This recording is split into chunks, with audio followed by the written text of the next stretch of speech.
안녕하세요. 김쌤의 너무 뻔한 영어입니다. 이번 강의는 2020년 9월 고2 모의고사 빈칸 문제인데요. 일단 영어 문장을 이런 문단을 읽을 때 해석은 금물입니다. 이것은 해석하는 시험이 아니고 이 글의 핵심적인 내용을 파악하는 것이 관건이거든요. 그래서 한 줄서부터 이렇게 처음, 그 다음에 suppose 이렇게 해서 끝까지 한 줄 라인 바이 라인으로 해석하기보다는 이 문단의 구조가 어떻게 되는 것인지 먼저 파악하고 그 다음에 글을 전체적인 그림, 즉 숲을 본 다음에 나무를 봐야지 되겠죠. 자, 그래서 여기 보면요, 우리가 제가 아까 문단의 구조라고 그랬는데 문장의 구조, 익숙한 말이죠. 이거는 보통 우리가 문장의 오형식이라 그러는데 여러 문장을 이렇게 5개의 어떤 틀로 구별을 한 겁니다. 그래서 이제 주어 동사가 있고 전부 다 주어 동사가 있는데 이 동사의 의미에 따라서 뒤에 나오는 형태 또는 기능이 또 추가되는 겁니다. 그래서 간접 목적어 들어가고 직접 목적어 들어가고요. 목적어 들어가고 목적어 보호. 이것이 이 동사를 봄으로써 뒤에 어떤 기능, 주어 보호인지 목적어, 간접 목적어, 직접 목적어 오는 것을 우리가 예측할 수 있는데요.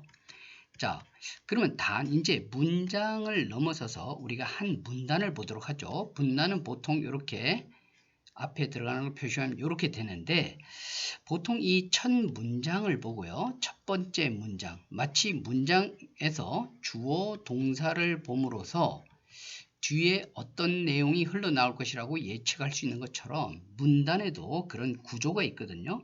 그래서 이제 원인, 결과, 기존의 통념이 있으면 반박이 있겠고요. 어떤 문제의 문제점, 그러면 이제 해결책이 있을 수 있고 주제문을 얘기하면 그것을 뒷받침하는 논증할 수 있는 부분들이 나오겠죠. 여기까지가 EBS에서 연계교재에서 제시한 어떤 문단의 구조의 틀이라고 한다면 저는 추가해서 대조의 글도 나올 수 있고 변화, 과거에는 이랬는데 현재는 어떻게 됐다. 또 발명품에 대한 얘기도 많이 나옵니다. 발명품은 발명품을 만들어진 계기 뭐 이런 것도 있겠지만 중요한 거는 그 발명품으로 인한 결과 뭐 이런 것이 중요한데 우리가 글을 읽을 때 물론 이 7개 말고 8개 뭐 9개 더 큰 카테고리로 나눌 수 있지만 그 글이 어떤 구조로 흘러간다는 것을 문단이 어떤 구조로 흘러간다는 것을 알면은 우리가 그 다음에 내용이 어떻게 진행될 것이라는 걸 알기가 쉽고 중요한 걸 찾기가 쉽겠죠. 그래서 문단을 읽을 때 수능 문제나 보통의 문제에서는 한 문단을 이제 제시하고 문장을 주잖아요. 문제를 주잖아요. 그러니까 이제 이 한 문단이 지금 제가 제시한 7개 중에 물론 7개 말고 애매한 경우 이거는 7개 어디도 소속되지 않는다. 이런 문단이 있습니다. 마치 우리가 문장을 산뜻하게 5개의 카테고리로 못 나누는 것처럼 문단도 7개의 카테고리에 들어가지 않는 참 애매한 문단이 있겠죠. 뭐 그런 경우는 조금 그렇게 많지 않으니까 남겨놓도록 하고 일단 제일 먼저 파악하는 게 이 문단은 어떤 구조를 갖는가. 자, 그러면 이제 본문으로 한번 들어가 볼게요. 그래서 그것을 문단의 어떤 구조를 파악하기 위해선 첫 문장을 읽는 것이 반드시 중요합니다. 첫 문장은 글감, 소재를 나타내게 되죠. 그래서 여기서 보면 firms, 그러면 이제 firms라는 단어를 알면 좋은데 firm은 단단한 이런 뜻 말고도요. 회사라는 뜻이 있습니다. 회사는 tend to be clustered. 이 clustered가 핵심적인 단어죠. 이거를 모른다면 또 밑을 읽어가면서 해야 되는데 만약 어떤 한 학생이 cluster라는 단어를 이미 알고 있었다 그래 보세요. 그럼 이 문단을 읽을 때 굉장히 좋습니다. 자, 회사는 almost every industry tend to be clustered. 자, 이런 문장, 회사들은 모든 산업에서의 회사들은 클러스터, 모이는 경향이 있다. 자, 그러면 이런 것은 이 문단의 구조로 본다면 어디에 속할 것 같습니까? 어떤 주제문이 되겠죠. 원인, 그것 아니고요. 그리고 기존의 통념도 아니고 주제문입니다. 어떤 팩트를 얘기하는 거죠. 모이는 경향이 있다. 그렇다면 이 주제문에 대한 논증이 들어가야 되는데 이제 선택입니다. 바로 첫 번째 문장을 읽고 두 번째 문장을 읽을 수도 있겠지만 보통 마지막 문장, 그러니까 첫 문장과 마지막 문장을 봄으로써 이 글의 큰 형태를 파악하는 거예요. 자, 보겠습니다. concentration. 요게 이제 빈칸에 들어갈 말이었는데 먼저 결론 문장에 의하면 concentration이 바로 요 클러스터랑 유의어가 되는 겁니다. 클러스터 모인다. concentrate는 집중한다는 겁니다. 한 군데 모이는 것은 makes easy. 요게 가목적어죠. 더 쉽게 만든다. provide the amenities. 그들이 좋아하는 편의시설. 이렇게 되는 겁니다.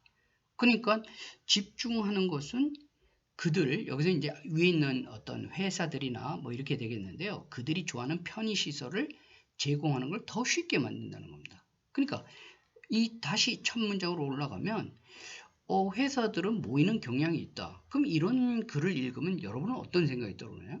당연히 왜 그럴까? 하는 why의 문제가 떠오르겠죠. 그래서 이제 이 첫 번째 그 다음부터 읽으려고 그러지 말고 눈을 스캔하면서 쭉 내려가 보세요. 그럼 여기에 뭐가 있습니까? 왜 그럴까? why에 대한 생각을 하고 있었는데 보니까 this is probably 그러니까 suppose서부터 in the same place까지 또 same place가 뭐예요? 한 군데 클러스터 한다는 거니까 클러스터랑 same place는 여기서 또 서로가 긴밀한 관계를 갖고 있는 겁니다. 똑같은 곳에 모이게 된다. 이런 얘기인데요. This is probably in part 부분적으로 reputation. 자, because of 이유죠. reputation, 평판 때문에 그렇다. 그리고 이제 여기에 대한 쭉 나오고 글을 읽을 때 이 also라는 단어 주청해야 됩니다. 왜냐하면 there are also regulatory reasons. 두 번째 이유가 된다는 얘기예요. 그러니까 첫 번째 이유, 두 번째 이유, 다음에 뭡니까? Finally, 그들은 similar preference가 있기 때문에 amenity를 제공하는데 쉬워져서 concentration이 된다는 얘기죠. 그러니까 이 글을 보고 우리는 뭐를 이런 어떤 주제문이죠. 모든 산업의 회사들은 모이는 경향이 있다. 그러면 이 사실은 왜 모이는 경향이 있을까? 그래서 이유에 대한 얘기가 나오겠다고 예측을 하고 그 부분을 집중적으로 읽는 겁니다. 그래서 이유가 1, 2, 3가 있는데 이거를 다 해석하지 말고 그 중에 여러분들이 가장 이해하기 좋은 부분, 이해가 잘 되는 문장만 하나 읽어주면은 우리가 이 내용을 파악하는데 큰 어려움이 없습니다. 예를 들면 1번, 2번을 안 읽었다 그래도 이 글은 이유에 대한 글이구나. 이렇게 우리가 예측할 수 있잖아요. 그래서 뒤에 보면 무엇이 쉽게 만든다. 아까 이 글의 핵심은 clustered, concentration, in the same place. 요런 단어나 phrase가 이 글의 핵심이거든요. 그러니까 해석하려고 하지 말고 큰 글을 파악하고 또 단어 빈칸의 경우는 반드시는 아니지만 concentration이 정답이잖아요. 이것과 비슷한 유의어가 본문에 있기 마련입니다. 그러니까 단어 빈칸은 마치 뭡니까? 해석하는 게 아니라 학생들이 굉장히 어려움을 갖고 두려움을 갖고 있는데 막 빈칸 넘어가야지 난 몰라 이러지 말고 단어 빈칸 같으면 그 단어의 유의어가 나온다면 그것이 바로 정답이 되는 겁니다. 그래서 여러분들이 좀 많이 풀어보고요. 일단은 해석하려고 그러지 말고 크게 읽을 수 있는 여러분들이 알고 있는 단어만 읽으려고 노력하는 그런 연습이 필요합니다. 다시 한번 얘기하지만 이 수능의 이 지문은 해석 시험이 아니고 내용, 핵심 내용 파악하는 것이 문제인 겁니다. 그러니까 문제의 본질을 잘 아는 것이 중요하겠죠. 네, 감사합니다.